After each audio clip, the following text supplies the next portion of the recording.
கைகட்டு அது சும்மா துபாக்கு நீங்க கட்டுற கைகட்டு தான் உண்மை. நம்ம நிர்வாக அணிக்கிட்ட வந்தோடனே ஒரு அருமையான மெசேஜ் சொன்னாங்க, ஒரு வழியில் இருந்துதான் ஒரு சாதனை பிறக்கும். அந்த வாக்கியம் என்னை ரொம்ப பாதிச்சிருச்சு. காரணம், நானும் ஒரு வழியில இருந்து உருவானவன் தான். எங்க வீட்டுல 10 பிள்ளைங்க, அவங்க வீட்டுல எஸ்எஸ்சி வீட்டுல அவங்க சேகர் திருட்ட வீட்லயும் ஏகப்பட்ட பிள்ளைங்க. எங்க அப்பாவும் அவங்க அப்பாவும் ரொம்ப சமுதாயத்துக்கு அருமையான சேவை செஞ்சிருக்காங்க. குடும்ப கட்டுப்பாடை பத்தி கவலையே பல்ல. அவங்க குடும்ப கட்டுப்பாடுங்கிற அந்த சிஸ்டத்தை சட்டத்தை மீறினதுனால பிறந்தவங்க லியோன். இரண்டே பிறகு ஒளிமயமாய் வாழ்க அப்படின்னு எழுதி போட்டிருந்தாங்க எங்க வீட்டு முன்னாடி. எங்க அப்பா 2ஓட நிறுத்திருந்தா நான் 3வது பிள்ளையா பிறந்திருக்க முடியாது. அப்படி பார்த்தா பிரிட்டோ நீங்க என்ன யோசனை பாருங்க. அந்த குடும்ப கட்டுப்பாடுங்கிற சட்டத்தை மதிக்காத நபர்கள் யாருன்னா எங்க அப்பாவும் பிரிட்டோட அப்பாவும். அதுல எங்க வரிசையா 3 ஆம்பளை பிள்ளைய பிறந்தோன்னா எனக்கு அடுத்து ஒரு பொம்பளை பிள்ளை பிறந்துச்சு. அவ்வளவுதான். எங்க அப்பா அந்த பொம்பளை பிள்ளை மேலேயே தான் கவனம் போறான். பாவடை, ஜாக்கெட்டு, பவுடரு அந்த பிள்ளைக்கே வாங்கி கொடுத்துருந்தாரு. எனக்குலாம் வருஷத்துக்கு கிறிஸ்மஸ் ஒரு டவுசர் எடுத்து கொடுத்தாரு. அப்ப எங்க அப்பா சொல்லுவாரு, எப்பா என்னப்பா அந்த பிள்ளையை கவனிச்சிட்டு இருக்கீங்க, நான் ஒரு பிள்ளை இருக்கேன் தெரியாதான். அந்த பெண் குழந்தையே கவனித்து வந்த விளைவு நான் நெக்லெக்டட் சைல்ட் ஆயிட்டேன். ஓரம் கட்டப்பட்ட குழந்தை. அந்த ஓரம் கட்டப்பட்ட குழந்தையா நான் இருந்ததுனால என்னுடைய பிரசன்ஸை காட்டிக்கிட்டே இருக்கணுங்கிறதுக்காக வெவ்வேறு குரல்ல பேசுறது, வெவ்வேறு மாதிரி ஆக்ட் பண்றது, எங்க அப்பா அம்மா சண்டை போடுற மாதிரி பெர்ஃபார்மன்ஸ் காட்டுறது, இந்த மாதிரி எல்லாம் பண்ணி நான் இருக்கிற கூட்டத்துல நம்ம தனியா தெரியுங்களா அப்படிங்கிறதுக்காகவே என்னுடைய திறமையை நான் வளர்த்து கொண்டேன். வீட்டிலே நான் பொம்பளை பிள்ளை காரணமாக ஓரம் கட்டப்பட்ட அந்த வழிதான் லியோன் எனக்கு உருவாக்கி. இன்னைக்கு அந்த மாடர்ன் அந்த சோசியல் மீடியாவை குழந்தைகளுக்கு எப்படி பயன்படுத்துறது. 2 வருஷமா ஆன்லைன்ல தான் பயிர்கள்லாம் படிச்சாங்க. என் பேர பிள்ளையா ஆன்லைன்ல உட்காந்து படிச்ச அந்த கொடுமையை நான் பார்த்தேன். வராம அந்த மிஸ் அனாதையா தாக்கிட்டு பேசிட்டு இருப்பாங்க. அவங்க உண்மையிலே வாழ்க்கையில இந்த மாதிரி ஒரு குடும்ப உலகத்தில் ஒரு யாருக்குமே அமைய முடியாது. யாருமே கேட்காம தனியா ஒரு கேமராவை பார்த்து எவ்வளவு நேரம் பேசுறது. அதே மாதிரி அந்த ஒரு கிளாஸ் நடத்திட்டு இருக்கு, ஃபர்ஸ்ட் ஸ்டாண்டர்ட் கிளாஸ் மிஸ் நடத்திட்டு இருக்காங்க, ஏதோ ஒரு லைன் நடத்திட்டு இருக்காங்க. நான் பக்கத்து ரூம்ல உட்காந்து பேர பிள்ளைய ரொம்ப அருமையா கேட்டுட்டு இருக்காங்க கிளாஸ் அப்படின்னு நினைச்சா திடீர்னு வாய்ஸ் வேற மாதிரி மாறிச்சு. மிஸ்ஸோட வாய்ஸ். மிஸ் சொல்லி கொடுத்தாங்க, I am going to teach you the rhyme. Come on, say the children, come on, say the young me அப்படின்னு சொன்னாங்க. திடீர்னு பார்த்தா, டேய் பட்டு என்னடா சமோசா விட்டு என்ன விட்டு தின்னுட்டு என்னடா பட்டு நான் வந்து உனக்கு நான் சொல்றேனா என்னடா அங்க பேசுறேன். டேய் பட்டு இந்த ஜோன் போய் நம்ம ஏமாத்திட்டு என்னடா அது ரவுண்ட் கேட்டுட்டு இருந்துச்சு. திடீர்னு பார்த்தா மோட்டு பட்டு ஓடிட்டு இருக்குன்னு பார்த்தா டிவியில மாத்தி விட்டாங்க. மோட்டு பட்டு சீரியல் ஓடிட்டு இருக்கு. என் பேரை மாத்தி விட்டு அதை தான் ஜாலியா கேட்டுட்டு இருக்கான். அந்த டீச்சர் நடத்தின அந்த பாடம் பிடிக்கல, மோட்டு பட்டுல பிடிக்குது. ஒரு வாரம் கழிச்சு இனிமே இந்த மாதிரி தான் பண்ண பாத்துக்க அப்படின்னு நடத்திட்டு போயிட்டேன். ஒரு வாரம் கழிச்சு பார்த்தா அதே மாதிரி மிஸ் நடத்திட்டு இருக்காங்க. மேத்ஸ் 1 + 1 = 2, 2 + 2 = 4 அப்படி நடத்திட்டு இருக்காங்க. திடீர்னு பார்த்தா, தாதா இப்ப நம்ம எங்க போறோம்? காடு, மலை, பாலைவனம். காட்டுக்கு எப்படி போகணும்? அந்த மேப் என்னடா 2 + 2 ஓடிட்டு இருக்கு. இந்த பார்த்தா நான் தான் டோரா வச்சு போட்டு பார்த்துட்டு இருக்கேன். அண்ணா இது பேரன் பேட்டி பார்த்த மாதிரி நீங்க நல்லா பார்த்த மாதிரி அவங்களாலதான் நான் அதை பார்க்க வேண்டிய நிறுத்தம் தான். இன்னைக்கு பாத்தீங்கன்னா இப்ப பெட்டி அவங்க விமலா ராணி பிரிட்ட என்ன செஞ்சிருக்காங்கன்னா 2 + 2 = 4 அதே மாதிரி ரைம்ஸ், அதே மாதிரி நம்ம இருக்கக்கூடிய ஆல்பபெட்ஸ் இதையும் அந்த மோட்டு பட்டில இருந்து சில்ட்ரன் எதை ரசிச்சு பாக்குறாங்களோ அது ரெண்டையும் மிங்கிள் பண்ணி லேர்னிங் பை பிளேயிங். அதான் பெட்டியோட மிகப்பெரிய ஒரு கண்டுபிடிப்பு.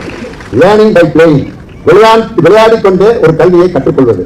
இதுதான் எனக்கு நானும் பிரிட்டெல்லாம் படிச்சுட்டு இருக்கும்போது மேத்ஸ்ல பாத்தீங்கன்னா தனி வெட்டி கூட்டு வெட்டி அதை உட்கார்ந்து மனப்பாடம் பண்ணுவோம். அந்த ஃபார்முலாவை சேவியர் தெரியும். TNR/100 T principal, N number of years R rate of interest. இது 3ஐயும் பெருக்கி 100ஆல வைத்தா தனி வெட்டியை கண்டுபிடிக்கலாம். இதனால எனக்கு அந்த பிரயோஜனம் உண்டாது. கூட்டு வெட்டி P bracket 1 + NR/100 இது கூட்டு வெட்டி. இதை உட்கார்ந்து இந்த கணக்கை படிச்சு இந்த கணக்கை நான் 100க்கு 100 வாங்கி 5 பைசா பிரயோஜனம் இல்லை. எங்கேயா நான் வட்டி கொடுத்துருக்கேனா? இல்ல யாராவது எனக்கு வட்டி ஒன்று கொடுக்குறானா? இல்ல எனக்கு வேணா வட்டிக்கு பணம் கொடுக்குறானா? இந்த PNR/100 படிச்சு எனக்கு என்ன பிரயோஜனம் இல்ல. வாழ்க்கைக்கான கல்வி எதுவோ அதுதான் சிறந்த கல்வி. அதுதான் இன்னைக்கு பெட்டி கரிக்குலம் மிக சிறப்பாக லைஃப் ஓரியன்டட் எஜுகேஷன். வாழ்க்கைக்கு நீ கற்றுக்கொடு. உதாரணத்துக்கு என் கிளாஸ்ல கெமிஸ்ட்ரி வாத்தியார் ஆக்சிஜன் தயாரிப்பு எல்லா வாத்தியாரும் தான் நடத்துவாங்க. KClO3 + MnO2 O2 potassium குளோரைடையும் magnesium சல்பைடையும் 3:1 என்ற விகிதத்தில் கலந்து வெப்பப்படுத்தினால் ஆக்சிஜன் வரும். ஆனா ஏன் சயின்ஸ் டீச்சர் எப்படி நடத்தினார்னா, பொட்டாசியம் குளோரைடு தான் நீ படிச்சு உன் மனசுல இருக்கக்கூடிய அறிவு. மேக்னீசியம் டை ஆக்சைடு ஆக்சிஜனை உருவாக்காது, ஆனால் ஆக்சிஜனை வேகமா உருவாக்குறதுக்கு உதவி செய்யும். நீ நிறைய படிச்சு பிரயோஜனம் இல்லை. அதை எப்படி சொல்ல வேண்டும் என்ற கலையை கற்றுக்கொள்ளாவிட்டால் என்னுடைய படிப்பு எதுக்கும் பயன்படாதுன்னு ஆக்சிஜன் தயாரித்தல் ஈக்குவேஷனோட ஒரு வாழ்க்கை கல்வியை சொல்லிக் கொடுத்தாரு என் கெமிஸ்ட்ரி வாத்தியார். அதே மாதிரி ஒரு ஆட்டம்ல புரோட்டான், நியூட்ரான், எலக்ட்ரான் 3 இருக்கு. Proton is positive, electron is negative, neutron is chargeless. இதை வச்சு எங்க பிசிக்ஸ் டீச்சர் என்ன சொன்னார்னா, நீ வாழ்க்கையில ஒரு சில இடத்துல புரோட்டான் மாதிரி அசையாம பேசாம இருக்கணும், ஒண்ணும் தெரியாத மாதிரியே இருக்கணும்டா. That is proton.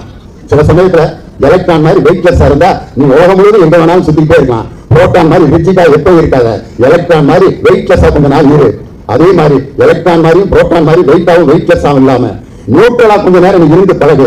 அப்பதான் உனக்கு புரோட்டான் மாதிரி எலக்ட்ரான் மாதிரியும் ரெண்டு விதமான நாலேஜும் நியூட்ரான் மாதிரி உனக்கு கிடைக்கும் சொல்லி ஒரு அணுவில் இருக்கக்கூடிய 3 துளைகளை வைத்து வாழ்க்கை பாடத்தை கட்டுப்படுத்த இந்த பிசிக்ஸ் ஆக. இதுதான் இன்னும் ஒரே ஒரு விஷயம். நான் பேசிட்டே இருக்கலாம். ஆனா விமலராணி பிரிட்டோ எனக்கு 5 மினிட்ஸ் தான் கொடுத்துருக்காங்க. 5 நிமிஷத்துல முடிச்சுங்க அப்படின்னு சொல்லியிருக்காங்க. ஒரே ஒரு விஷயம் சொல்றேன். எனக்கு தமிழ் வாத்தியார் பெரும்புலவர் ராமசாமி அவர் எனக்கு எப்படி பாடம் நடத்தினார்னா 9th தமிழ்ல பேரறிஞர் அண்ணாவினுடைய பட்டமளிப்பு விழா பேருரை அப்படின்னு தமிழ்ல முதல் பாடம்.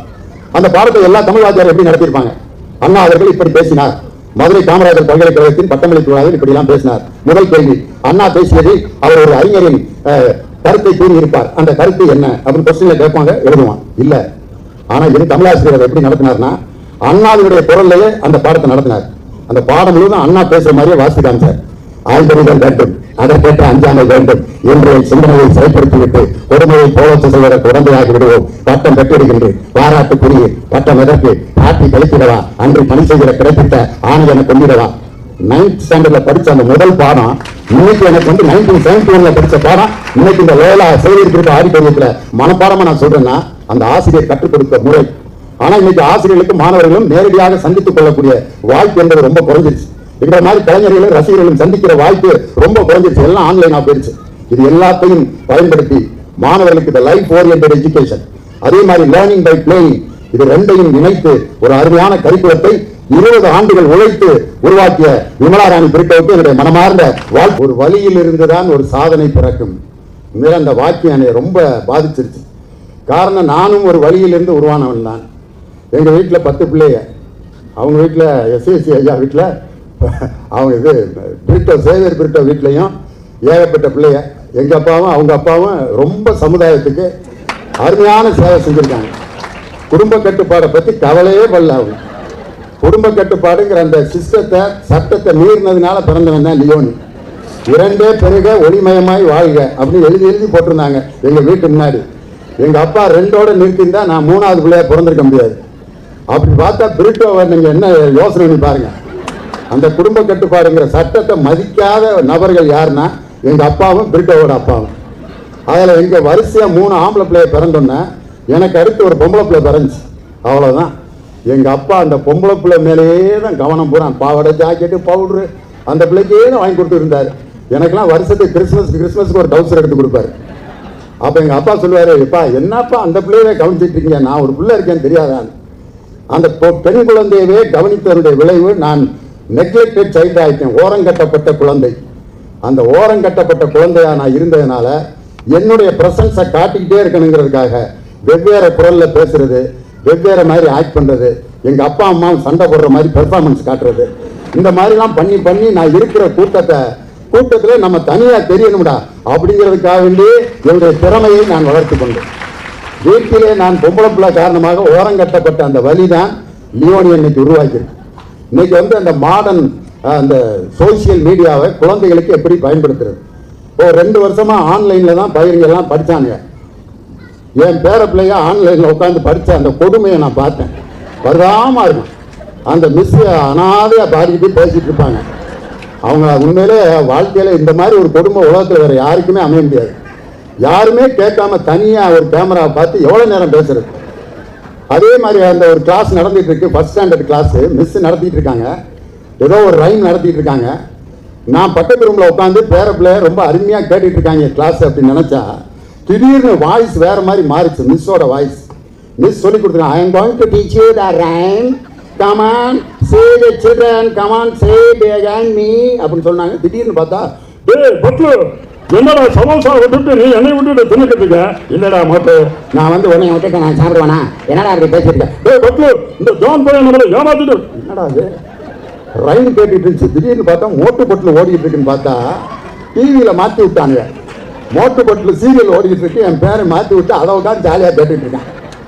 அந்த டீச்சர் நடத்தின அந்த பாடம் பிடிக்கல, மோட்டு பட்லு பிடிக்குது. ஒரு வாரம் கழிச்சு இனிமே இந்த மாதிரிலாம் பண்ண பார்த்துக்க அப்படின்னு மிரட்டிட்டு போயிட்டேன். ஒரு வாரம் கழிச்சு பார்த்தா அதே மாதிரி மிஸ் நடத்திட்டு இருக்காங்க மேத்ஸ். 1 + 1 = 2, 2 + 2 = 4 அப்படி நடத்திட்டு இருக்காங்க. திடீர்னு பார்த்தா டோரா இப்ப நம்ம எங்க போறோம்? காடு, மலை, பாலைவனம். காட்டுக்கு எப்படி போகணும்? நான் அந்த மேப், நான் அந்த மேப், நான் அந்த மேப், நான் அந்த மேப். என்னடா 2 + 2 ஓடிட்டு இருக்கு, இங்க பார்த்தா நான் தான் மேப். டோரா பூச்சி போட்டு பார்த்துட்டு இருக்காங்க. அண்ணா இது பேரம் பேத்தி பார்த்த மாதிரி நீங்க நல்லா பார்த்த மாதிரி. அவங்களால தான் நான் அதை பார்க்க வேண்டிய நெற்பம் தான். இன்னைக்கு பார்த்தீங்கன்னா இப்போ 50 அவங்க விமலா ராணி பிரிட்டோ என்ன செஞ்சுருக்காங்கன்னா 2 + 2 = 4. அதே மாதிரி ரைம்ஸு, அதே மாதிரி நம்ம இருக்கக்கூடிய ஆல்பபெட்ஸு, இதையும் அந்த மோட்டு பட்டில் ஒன்று சில்ட்ரன் எதை ரசித்து பார்க்குறாங்களோ அது ரெண்டையும் மிங்கிள் பண்ணி லேர்னிங் பை பிளேயிங். அதான் வந்து பெட்டியோட மிகப்பெரிய ஒரு கண்டுபிடிப்பு. லேர்னிங் பை பிளேயிங், விளையாடிக்கொண்டே ஒரு கல்வியை கற்றுக்கொள்வது. இதுதான் எனக்கு நானும் பிரிட்டோலாம் படிச்சுட்டு இருக்கும்போது மேத்ஸில் பார்த்தீங்கன்னா தனி வெட்டி கூட்டு வெட்டி அதை உட்காந்து மனப்பாடம் பண்ணுவேன். அந்த ஃபார்முலாவை சேவியர் அல்ஃபோன்ஸ் ஃபாதருக்குலாம் தெரியும். PNR/100, P principal, N number of years, R rate of interest. இது மூணையும் பெருக்கி 100ஆல் வகுத்தா தனி வெட்டியை கண்டுபிடிக்கலாம். இதனால எனக்கு அந்த பிரயோஜனம் உண்டா? இப்போ கூட்டு வட்டி P = 1 + NR/100 இது கூட்டு வட்டி. இதை உட்காந்து இந்த கணக்கை படிச்சு இந்த கணக்கில் நான் 100க்கு 100 வாங்கி 5 பைசா பிரயோஜனம் இல்லை. எங்கேயாவது நான் வட்டி கொடுத்துக்கிட்டு இருக்கேனா? இல்லை யாராவது எனக்கு வட்டி கொண்டு வந்து கொடுக்குறானா? இல்லை எனக்கு வேணாவது வட்டிக்கு பணம் கொடுக்குறானா? இந்த PNR/100 படித்து எனக்கு என்ன பிரயோஜனம் இல்லை. வாழ்க்கைக்கான கல்வி எதுவோ அதுதான் சிறந்த கல்வி. அதை தான் இன்னைக்கு 50 கரிக்குலம் மிக சிறப்பாக லைஃப் ஓரியன்டட் எஜுகேஷன், வாழ்க்கைக்கு நீ கற்றுக்கொடு. உதாரணத்துக்கு என் கிளாஸில் கெமிஸ்ட்ரி வாத்தியார் ஆக்சிஜன் தயாரித்தல் எல்லா வாத்தியாரும் தான் நடத்துவாங்க. KClO3 + MnO2 gives O2. Potassium குளோரைட்டையும் மேங்கனீஸ் டயாக்சைடையும் 3:1 என்ற விகிதத்திலே கலந்து வெப்பப்படுத்தினால் ஆக்சிஜன் வரும். ஆனால் ஏன் சயின்ஸ் டீச்சர் இதை எப்படி நடத்தினார்னா, பொட்டாசியம் குளோரைட்டு தான் நீ படித்து உன் மனசில் இருக்கக்கூடிய அறிவு. மேங்கனீஸ் டயாக்சைடு ஆக்சிஜனை உருவாக்காது, ஆனால் ஆக்சிஜனை வேகமாக உருவாக்குறதுக்கு உதவி செய்யும். நீ நிறைய படித்து பிரயோஜனம் இல்லை. அதை எப்படி சொல்ல வேண்டும் என்ற கலையை கற்றுக்கொள்ளாவிட்டால் உன்னுடைய படிப்பு எதுக்கும் பயன்படாதுன்னு ஆக்சிஜன் தயாரித்தல் ஈக்குவேஷனோட ஒரு வாழ்க்கை கல்வியை சொல்லி கொடுத்தார்ல என் கெமிஸ்ட்ரி வாத்தியார். அதே மாதிரி ஒரு ஆட்டம்ல புரோட்டான், நியூட்ரான், எலக்ட்ரான் 3 இருக்கு. Proton is positive, electron is negative, neutron is chargeless. இதை வச்சு எங்க பிசிக்ஸ் டீச்சர் என்ன சொன்னார்னா, நீ வாழ்க்கையில ஒரு சில இடத்துல புரோட்டான் மாதிரி அசையாம பேசாம இருக்கணும், ஒன்றும் தெரியாத மாதிரியே இருக்கணும்டா. That is proton. சில சமயத்தில் எலக்ட்ரான் மாதிரி வெயிட்லெஸ்ஸாக இருந்தால் நீ உலகம் முழுவதும் எங்கே வேணாலும் சுற்றிக்கிட்டே இருக்கலாம். புரோட்டான் மாதிரி ரிஜிடாக எப்பயும் இருக்காத, எலக்ட்ரான் மாதிரி வெயிட்லெஸ்ஸாக கொஞ்ச நாள் இரு. அதே மாதிரி எலக்ட்ரான் மாதிரியும் புரோட்டான் மாதிரி வெயிட்டாகவும் வெயிட்லெஸ்ஸாகவும் இல்லாமல் நியூட்ரலாக கொஞ்ச நேரம் நீ இருந்து பழகு. அப்போ தான் உனக்கு புரோட்டான் மாதிரி எலக்ட்ரான் மாதிரியும் 2 விதமான நாலேஜும் நியூட்ரான் மாதிரி உனக்கு கிடைக்குன்னு சொல்லி ஒரு அணுவில் இருக்கக்கூடிய 3 துகள்களை வைத்து வாழ்க்கை பாடத்தை கற்றுக் கொடுத்த என்னுடைய பிசிக்ஸ் வாத்தியார். இதுதான். இன்னும் ஒரே ஒரு விஷயம், நான் பேசிட்டே இருக்கலாம். ஆனால் விமலா ராணி பிரிட்டோ எனக்கு 5 மினிட்ஸ் தான் கொடுத்துருக்காங்க. 5 நிமிஷத்தில் முடிச்சிருங்க அப்படின்னு சொல்லியிருக்காங்க. ஒரே ஒரு விஷயம் சொல்கிறேன். எனக்கு தமிழ் வாத்தியார் பெரும்புலவர் ராமசாமி, அவர் எனக்கு எப்படி பாடம் நடத்தினார்னா, 9th தமிழில் பேரறிஞர் அண்ணாவினுடைய பட்டமளிப்பு விழா பேருரை அப்படின்னு தமிழில் முதல் பாடம். அந்த பாடத்தை எல்லா தமிழ் வாத்தியாரும் எப்படி நடத்தியிருப்பாங்க. அண்ணா அவர்கள் இப்படி பேசினார், மதுரை காமராஜர் பல்கலைக்கழகத்தின் பட்டமளிப்பு விழாவில் இப்படிலாம் பேசினார். முதல் கேள்வி, அண்ணா பேசியதில் அவர் ஒரு அறிஞரின் கருத்தை கூறியிருப்பார், அந்த கருத்து என்ன அப்படின்னு கொஸ்டினில் கேட்பாங்க, எழுதுவான். இல்லை, ஆனால் என் தமிழாசிரியர் அதை எப்படி நடத்தினார்னா, அண்ணாவினுடைய குரல்லையே அந்த பாடத்தை நடத்தினார். அந்த பாடம் முழுவதும் அண்ணா பேசுகிற மாதிரியே வாசித்து காமிச்சார். ஆய்ந்தறிதல் வேண்டும், அதற்கேற்ற அஞ்சாமை வேண்டும் என்று என் சிந்தனையை சிறைப்படுத்திவிட்டு கொடுமையை போலோச்ச செய்வதற்கு உடந்தையாகி விடுவோம். பட்டம் பெற்றிடுகின்றேன், பாராட்டுக்குரிய பட்டம் எதற்கு, நாட்டி கழித்திடவா, அன்றி பணி செய்திட கிடைத்திட்ட ஆணையனை கொண்டிடவா. 9th ஸ்டாண்டர்டில் படித்த அந்த முதல் பாடம் இன்னைக்கு எனக்கு 1971 படித்த பாடம் இன்னைக்கு இந்த லோயலா சேவியர் பிரிட்டோ ஆடிட்டோரியத்தில் மனப்பாடமாக நான் சொல்கிறேன்னா அந்த ஆசிரியர் கற்றுக் கொடுத்த முறை. ஆனால் இன்னைக்கு ஆசிரியர்களுக்கு மாணவர்களும் நேரடியாக சந்தித்துக் கொள்ளக்கூடிய வாய்ப்பு என்பது ரொம்ப குறைஞ்சிருச்சு. எங்களை மாதிரி கலைஞர்களும் ரசிகர்களும் சந்திக்கிற வாய்ப்பு ரொம்ப குறைஞ்சிருச்சு, எல்லாம் ஆன்லைனாக போயிடுச்சு. இது எல்லாத்தையும் பயன்படுத்தி மாணவர்களுக்கு இந்த லைஃப் ஓரியன்டட் எஜுகேஷன், அதே மாதிரி லேர்னிங் பை பிளேயிங், இது ரெண்டையும் இணைத்து ஒரு அருமையான கரிக்குலத்தை